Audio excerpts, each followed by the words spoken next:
Welcome to this screencast on the poem Poison Tree by William Blake, the aim of which is to explore the poet's use of language, form and structure and how this influences meaning. Before we start, it's important that you gain an understanding of some of the key terms in this screencast. Underneath this video, in the notes section, you'll find a table which lists the devices you will see on the screen before you and some examples. At this point, you should take some time now to pause this video, read through the key terms, and take notes and match the devices or features to the relevant examples.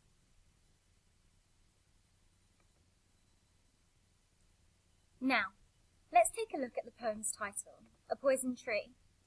In order to understand the significance of the title, it's important to understand the story of Adam and Eve as told in Genesis, which is the first book of the Old Testament. In the Bible, and specifically in Genesis, Eve is tempted by Satan, who manages to sneak into the Garden of Eden in the form of a serpent, to taste the forbidden fruit of the tree of knowledge of good and evil. So this is in spite of God's command that neither she nor Adam eat from this tree.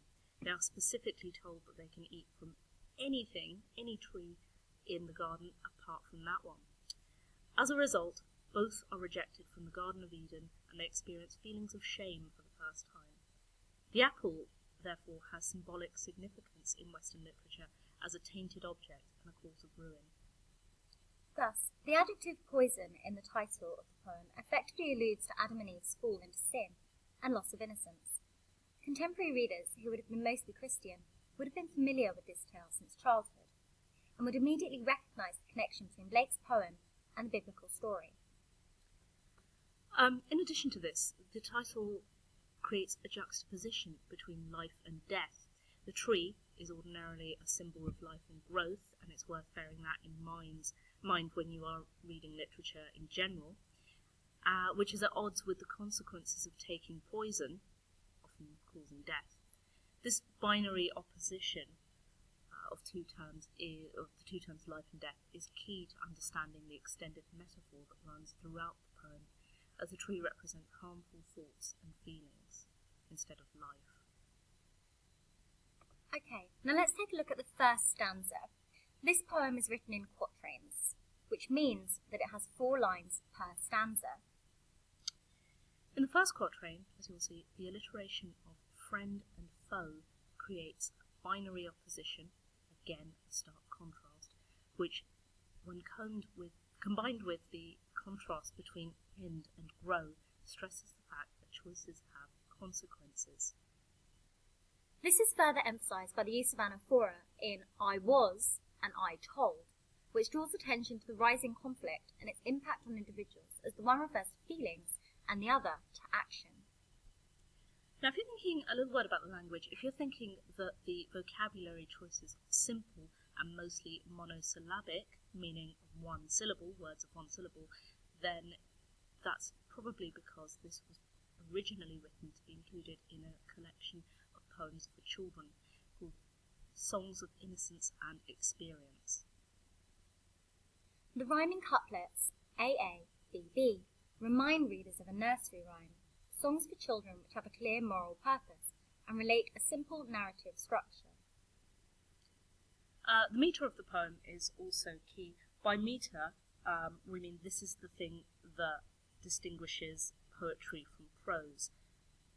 In poetry, everything is written in a metre. Essentially, what you need to know for your exams is that metre is how we count the stresses or beats in each line. So in this quatrain, or stanza of 4 lines, Blake alternates between trochaic and iambic tetrameter. Tetrameter, essentially, is a term used for a line which has 4 beats. The first line of each couplet uses a trochaic meter, the stress of which is on the first syllable of each metrical foot. So essentially, I was angry with my friend. Now, if you clap that out or tap it off your fingers or stamp your feet, thank you, you'll see that there are 4 beats there per line. So I was angry with my friend.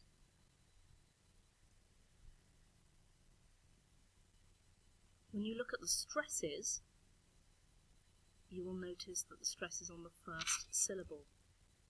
I was angry with my friend. What that means is the first syllable is stressed, then you have an unstressed syllable, and then you have a stressed syllable and an unstressed syllable, and you have 4 stresses. That means that that's a trochee, where the stress is on that first syllable. Tetrameter means that there are 4 of them. If there are 3 in a line, that means trimeter. If you read these lines aloud yourself, you can hear that rhythm. The second line uses a different foot. It uses an iambic meter, which means that it has a stress on the second syllable. If you read it again to yourself, you will notice the difference. I told my wrath did end. Stress has now shifted from the first syllable to the second one, making it an I am. Here, this reflects the speaker's decision to act or not act, and it also highlights the consequences of his choice. So, I told my wrath did end. The words that are stressed show what happens when the person resolves their conflict. Okay, moving on to the second stanza. It's important to note that the anaphora of the connective and, which opens 3 out of the 4 lines in this quatrain, has the effect of listing the growth of Sona's wrath. This extends the initial metaphor of the tree as a symbol for the persona's anger. This particular use of anaphora goes back to the Old Testament and the Bible, further emphasizing Blake's religious allusions and showing a long line of consequences.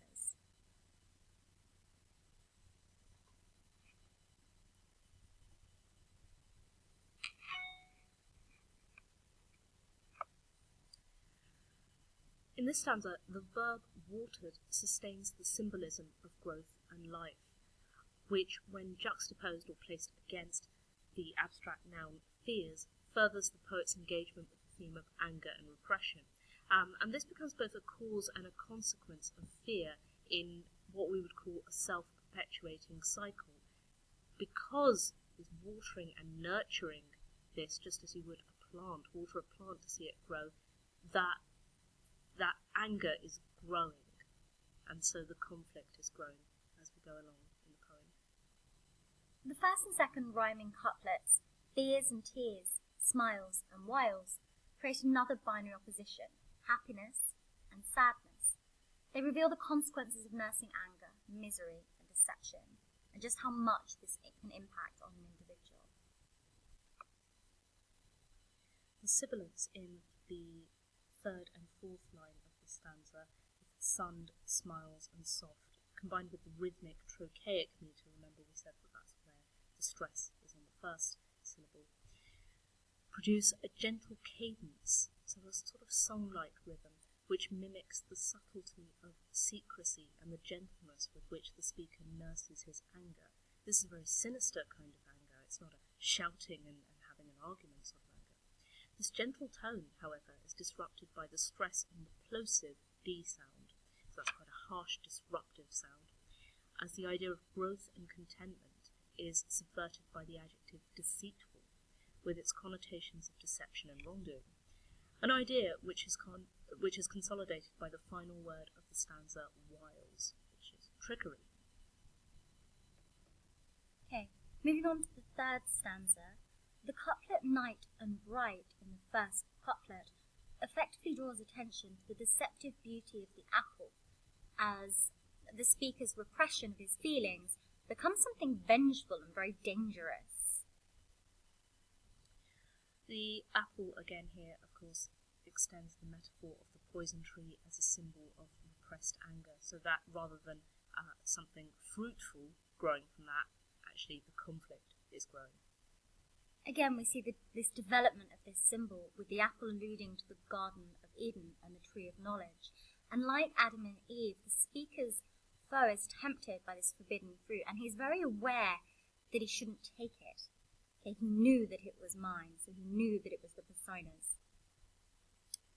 The adjective bright and the verb shine, as well in this quatrain, are both positioned at the end of an end-stopped line. So an end-stopped line is a punctuated line in a poem where the words in the clause or sentence doesn't run over into the next line. And this emphasises the temptation provided by the apple, as both of these words create a lexical field of beauty. It's attractive, so it's bright, it shines, and the speaker is tempted to take this thing that belongs to somebody else. In the fourth stanza of the poem, and the final stanza of the poem, the verb stole, which ends the first line, again an end-stop line, demonises the persona's foe, by alluding to Satan who snuck into the Garden of Eden to tempt Adam and Eve. There's some clear imagery of darkness and secrecy here, created by the noun night, but also by the verb veiled. And this is really effective in emphasising how wrong the situation is. You know, this is all forbidden. So when the night had veiled the pole, so when nobody is able to see, this is a very secret and transgressive act. Blake provides us with a powerful conclusion to this poem in the final couplet. The speaker's glee, just how happy he is at his foe's demise, because we have the emotion glad here, provides a powerful conclusion and a commentary on the impact of allowing anger and conflict to grow. So what happens when you allow your anger to consume you, and how that can control the way that you see others and lead you to act in immoral ways or feel something that's not right. This moral in itself is emphasised by the shift from past to present tense, because we have here stole, so he went into the garden in the past, and then he will be moved to see in this present tense. In the morning glad I see my foe outstretched beneath the tree, which has a real impact on the difference between how your past actions have a direct impact on the future and how they shape what you do. Now, earlier in the screencast, we noted that Blake's language was seemingly quite simplistic. However, his use of meter, or where he chooses to place stresses, and which words he chooses to emphasise, is very, very carefully constructed. And here, in the concluding line of the poem, my foe outstretched beneath the tree, you'll see that there's a shift from trochaic to iambic. So rather than in the morning glad I see, where the stress is on the first syllable and then unstressed and then stressed, you've got my foe outstretched beneath the tree. The speaker's obsession with the foe is really brought out by this use of iambic meter, because he's emphasising that word foe and drawing the reader's attention to it. And the final stress, which is the final word of the poem, is tree, again bringing us back to the power of the tree as a symbol for conflict. As we move away from this poem, we leave the poem thinking that this tree, rather than being a symbol of life, as we might expect, is now a symbol of a growing conflict that has ended in death. Blake has therefore overturned our expectations completely by the end of this seemingly simple 16-line poem.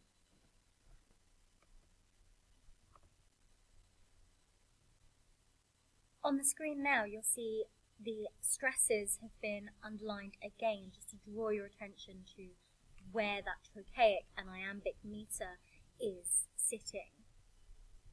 It's worth making a note of the meter used in the poem to ensure that you've understood this correctly. Okay. The form of the poison tree is also really, really important. The poem uses the ballad form to further emphasise the moral aspect of the poem. As ballads were traditionally sung, it communicates a clear moral message. Ballads are indeed one of the oldest forms of poetry, and Blake's choice to use these suggests that the message about conflict and the choice to either resolve or perpetuate it, as the speaker of the poem has chosen to do, is a timeless message and relevant to individuals across time and place. Okay, just to conclude this screencast, which we hope has been really helpful, we've just left you with an exemplar pearl that you can look at and analyse for your own notes. I hope this screencast has been helpful, and good luck in your exam.